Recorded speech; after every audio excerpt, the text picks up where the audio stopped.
मैं हूँ सिया और आप मेरे साथ सुन रहे बानी और आहान की कहानी। बानी जो नींद में ही थी झट से उठकर बैठ गई।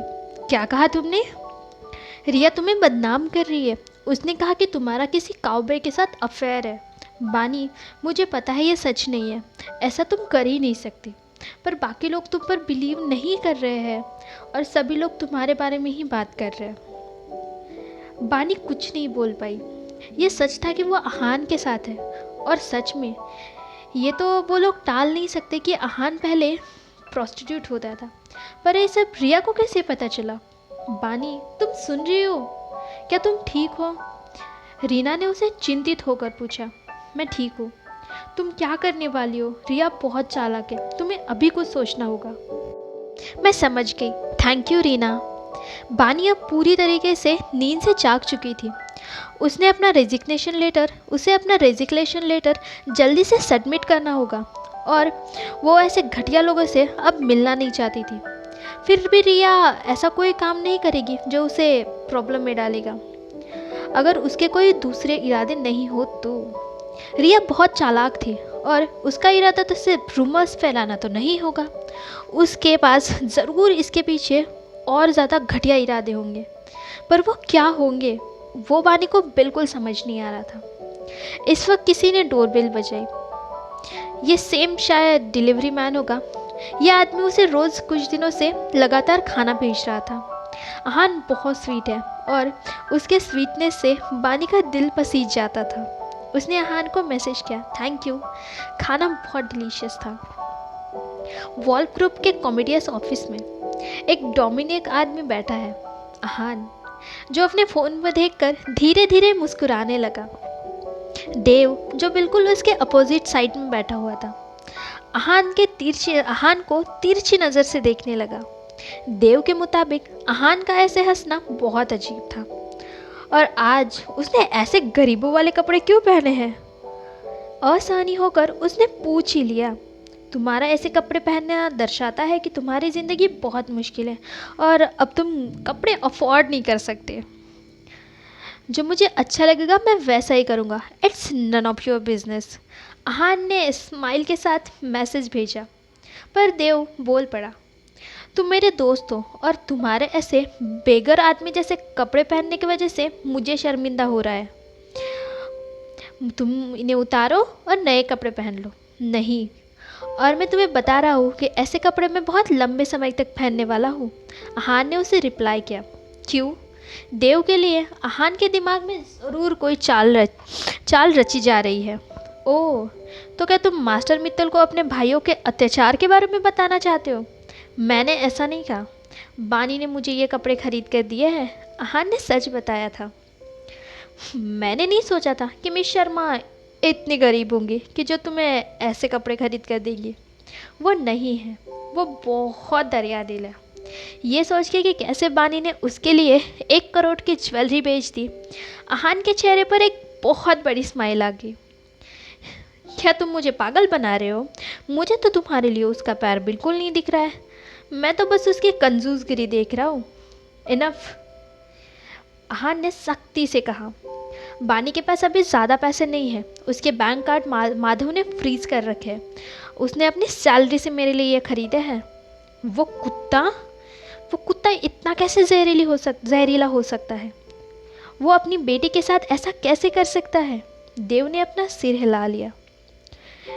तो क्या तुम ऐसे ही नकली आइडेंटिटी यूज़ करोगे और अपनी मिस शर्मा को बुली होते हुए देखोगे जैसे अभी होते हुए देखा? शी इज़ माई गर्ल, वो मेरी गर्लफ्रेंड है अभी। मैं ऐसा कभी होने नहीं दूंगा। मैं बस उसे अपनी रियल आइडेंटिटी बताने के लिए हिचकिचा रहा हूँ। तुम सही हो। वैसे भी वो हर्ष के साथ थी, क्या वो तुम्हारे प्ले बॉय के आइडेंटिटी से शॉक नहीं हो जाएगी? वो तो पागल हो जाएगी जैसे। और साथ में तुम्हारी चालाक भाभी, जो तुम दोनों को बीच में फूट डालने में कोई कसर नहीं छोड़ेगी। और रही कहीं कसर, तुम्हारे पिता, जो तुम्हारे रिश्ते को कभी मंजूर नहीं करेंगे। पूरे मामले में मैं बस प्रॉब्लम देख रहा हूँ। ये पॉइंट नहीं है। मैं तो असल में किसी दूसरे रीज़न से परेशान हूँ। आहान ने लंबी सांस ली। वो प्राची या मास्टर मित्तल के लिए वरीड नहीं था। वहाँ कुछ और बात भी थी। रिया और हर्ष बानी के बदनाम करने के इरादे से आज ऑफिस गए थे। अभी जब जूली ने प्राची के साथ एग्रीमेंट कर ही लिया था तो उनके बीच का सो कॉल्ड ब्रेकअप खत्म हो गया था। माधव, जो जूली और रिया को अवॉइड कर रहा था, उन्हें पहली बार देखने आया, वो भी हर्ष के साथ। उन चारों ने मस्ती भरे एटमॉस्फेयर में डिनर किया। खाना खत्म करके जूली माधव दोनों साथ में चले गए। ऑफ कोर्स रिया हर्ष के साथ थी। बहुत लंबे समय डिफरेंस होने के कारण रिया ने फाइनली बाजी अब पलट दी थी। वो हर्ष के सामने क्यूट बनने की एक्टिंग करने लगी। इस बार उसको उसका कूल रिस्पॉन्स मिला। रिया को हर्ष के साथ इंटीमेट होने के लिए बहुत एफर्ट्स करने पड़े, तब जाकर वो सक्सेसफुल हुई। उसके बाद हर्ष ने सिगरेट जलाई। उसके चेहरे पर साफ गुस्सा देखा जा रहा था। रिया ने ध्यान से उसका चेहरा पढ़ा और उसे पता चल गया था कि कुछ तो गड़बड़ है। अपने अंदर बातें मत छुपाओ, बताओ मुझे क्या हुआ है। हर्ष ने लंबी सांस ली और रिया को क्लाइमैक्स प्लेस के बारे में बताया, जो भी उसने वहाँ देखा था या जो भी उसने वहाँ सुना था। ये सब सुन के रिया थोड़ी कंफ्यूज हुई। उन दोनों को झूठ के सहारे एक दूसरे के खिलाफ किया था उसने। फिर बानी एक पिम्प के साथ हुकअप कैसे हो गई? ये बात सच कैसे हो गई? उसे बस विश्वास नहीं हो रहा था। बानी वैसे इंसान नहीं है, ज़रूर तुम्हें कोई गलतफहमी होगी, पर जो भी हो, ये रिया के लिए एक बहुत अच्छी अपॉर्चुनिटी थी। उसे तुरंत एक आइडिया आ गया। उसे ये अपॉर्चुनिटी पकड़नी होगी और ये न्यूज़ स्प्रेड करनी होगी। उसने जल्दी से एक्शन लिया और कंपनी में किसी को बताया कि बानी किसी लवर बॉय के साथ है।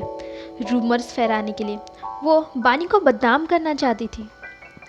इसके लिए इससे अच्छा तो कोई दूसरा मौका नहीं था। पर रिया को और ज़्यादा चाहिए था। वो चाहती थी कि वर्ल्ड ग्रुप के होटल में जो उसके साथ हुआ वैसी बेइज्जती बानी की हो। इसीलिए उसने किसी भी कीमत पर बानी की स्टोरीज ऑनलाइन फैलाने के लिए और पोस्ट करने के लिए किसी को पैसे दिए। उस आर्टिकल ने ऑनलाइन धूम मचा दी और रिया इससे बहुत खुश हुई। ये तो बस शुरुआत थी, आगे वो बड़े बड़े बॉम्ब फोड़ेगी। रिया बानी के काम के डिज़ाइंस अच्छे से जानती थी। जब उसके और रिया के साथ अच्छे रिलेशन थे तब बानी ने उससे कभी कुछ नहीं छुपाया था। सच, बानी बहुत भोली थी, पर रिया कभी भी उसकी अच्छी फ्रेंड नहीं थी। उल्टा वो बस बानी को फंसाना चाहती थी। इसीलिए उसने सीक्रेटली बानी के कुछ डिज़ाइन कॉपी किए और दूसरी जगह बेच दिए।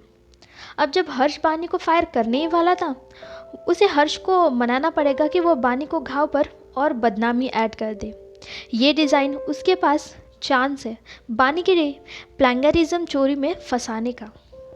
साहित्यिक चोरी किसी भी डिज़ाइनर के लिए एक बड़ा झटका होता है। बानी की इज्जत तो जाएगी, साथ में डिज़ाइन के चोरी के लिए वो एक्सपेल भी हो जाएगी।